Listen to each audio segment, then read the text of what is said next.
Nos acompaña también en los estudios de Quito Bernardo Taversari, quien es el director ejecutivo de la Cámara de Comercio Ecuatoriano-Americana. Le quiero agradecer por aceptar este diálogo, porque hay un tema que está pendiente, en verdad, y me refiero a las preferencias arancelarias andinas, el famoso ATPDA, que cada vez genera más retos para nuestro país.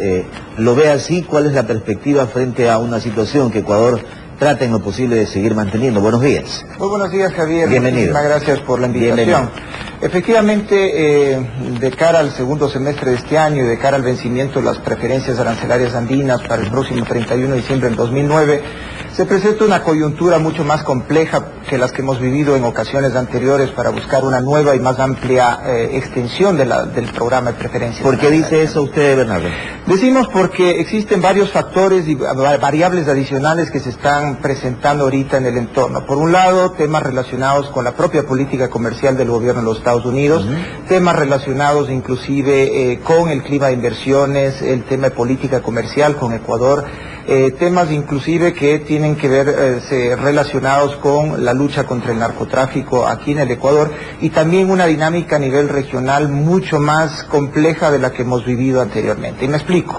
En primer lugar, por ejemplo, en temas de política comercial del gobierno norteamericano, nosotros lo que vemos es que ahorita todavía no existe una definición clara de cuál va a ser la política comercial del gobierno de los Estados Unidos.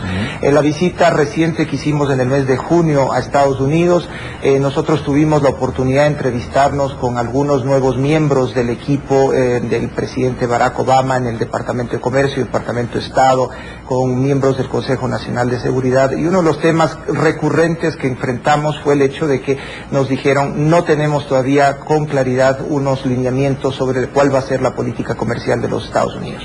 Por otro lado, tanto a nivel del legislativo como de las agencias del Ejecutivo del gobierno de los Estados Unidos, existe al momento una tendencia de ver cómo se unifican los distintos programas de preferencias que tiene el gobierno de los Estados Unidos. No solo existe el programa de preferencias arancelarias andinas, existe la iniciativa La Cuenca del Caribe, existe un programa para África, el AGOA, existe el sistema generalizado de preferencias, y estos manejos y gestionamientos de estos distintos programas se hacen complejos a nivel del legislativo y ponen obviamente una serie de retos también para que el gobierno de los Estados Unidos busque un camino de unificación y además busque un mayor nivel de eficiencia y efectividad en el cumplimiento de los objetivos de estos programas. ¿Este medio año ha sido favorable la revisión que pudo haber hecho el gobierno estadounidense? Mire, ha sido positivo indudablemente. Y si es así, Bernardo, y este complejo panorama que se le presenta al Ecuador para estos próximos 6 meses, es decir, el segundo semestre de este año, ¿por qué verlo así si de alguna u otra manera, si no, corríjame, el ATPDA depende del control de las drogas en definitiva de cada país para que se les pueda dar también esa preferencia? Ese es el objetivo fundamental, pero también existen otros elementos dentro del estatuto del programa de preferencias arancelarias andinas que se tienen que ir tomando en cuenta, particularmente temas relacionados inclusive con el hecho de que se dé cumplimiento a las normativas de la Organización Mundial del Comercio, temas en donde existan todos los diferendos contractuales que se puedan dar con inversionistas americanos estén sujetos al imperio de la ley, lo cual es el caso para el Ecuador al momento, pero en todo caso hay elementos también que no necesariamente tienen que enmarcarse única y exclusivamente en los aspectos de la lucha de narcotráfico, en donde Ecuador ha tenido resultados indudablemente muy positivos, y además el ATPDA ha sido un factor conducente para que la lucha contra el narcotráfico también se reafirme, porque ha sido una gran fuente de trabajo para muchísimos ecuatorianos. El 8% de la población económicamente activa del Ecuador tiene una fuente de empleo gracias a los sectores que se han venido desarrollando en la economía ecuatoriana al amparo de las preferencias arancelarias. Pero eso no quita, Javier, de que de cara al segundo semestre, estos elementos que le acabo de mencionar, sumado a algunas preocupaciones que existen que hay que objetivizarlas. Hay sectores, particularmente de empresas americanas vinculadas al sector energético, que obviamente han tenido una experiencia no muy favorable en temas de inversión aquí en el país. Sin embargo, también tenemos inversionistas norteamericanos en los sectores que se han beneficiado de las preferencias arancelarias andinas, que no son inversiones pequeñas, son inversiones sumamente importantes. Le doy un ejemplo. En el sector florícola únicamente estimamos de que existen por lo menos 140 millones de dólares de inversión americana en ese sector aquí en el Ecuador. Entonces, esos inversionistas son inversionistas que han estado aquí en el país 6, 10, 15, 20 años y que obviamente tienen una perspectiva distinta a la experiencia que han experimentado, valga la redundancia, las empresas vinculadas a los sectores energéticos. Con el viaje que ustedes han hecho, Bernardo, de alguna u otra manera se ha fortalecido previa o este cabildeo, como se conoce normalmente, que permita ir en septiembre o diciembre, no estoy seguro qué mes, creo que septiembre sería el más adecuado para fortalecerlo aún más.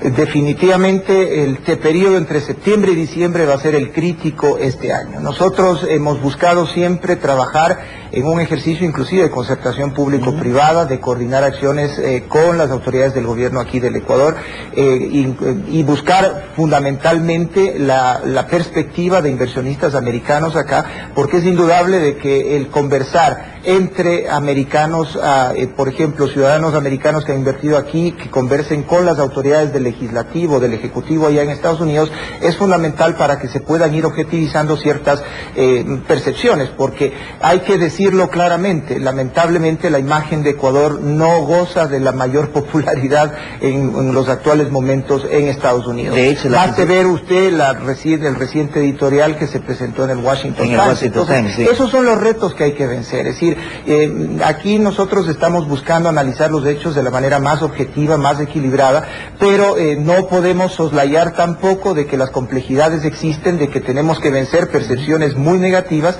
y que definitivamente pues hay que buscar encaminar esto de la manera más constructiva, porque de por medio para Ecuador está en juego muchísimo, está en juego sobre todo fuentes de inversión, fuentes de generación de empleo que obviamente inciden positivamente en el desempeño económico del país. Que lo que sí hay que tener claro es que para Estados Unidos la principal preocupación que existe es en referencia a las políticas de inversión y a las políticas de comercio de nuestro país. Y si hay ahí un inconveniente, una situación que a Estados Unidos lo ve con no tan positivo el tema, entonces la situación podría complicarse, ¿verdad?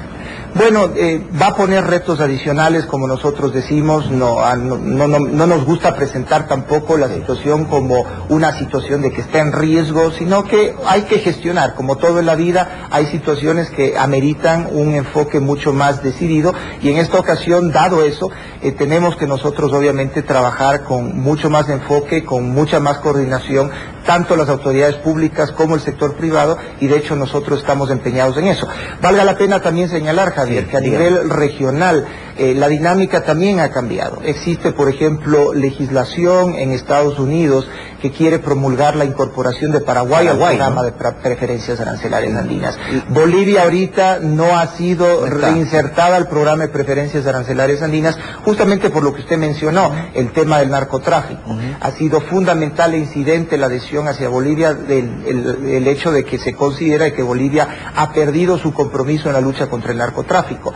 Por otro lado, Perú necesita todavía de las preferencias arancelarias andinas. No tiene todavía el Tratado de Libre Comercio firmado. No, ellos tienen el Tratado de Libre Comercio, sino que las preferencias arancelarias andinas tienen ciertas normativas de acumulación de origen que no le otorga el Tratado de Libre Comercio, con lo cual para el sector textil particularmente necesitan mantener las preferencias concomitantemente. ¿Y en el caso de Colombia? Colombia, el Tratado de Libre Comercio, tanto de Colombia como de Panamá, no tiene visos de poder ser aprobado dentro de este año, inclusive Panamá se está complicando, y Ecuador obviamente es la única herramienta de política comercial que tenemos ahorita, o la principal herramienta de política comercial con Estados Unidos. Entonces, como usted ve, el entorno es mucho más dinámico. En la administración Bush estábamos claros, es decir, la administración Bush estaba enfocada en los tratados de libre comercio, tenía rehenes tenía de rehén hasta cierto punto las preferencias. La política de Obama es diferente. La política ahorita se está conjugando y existe la necesidad de que se presenten definiciones mucho más concretas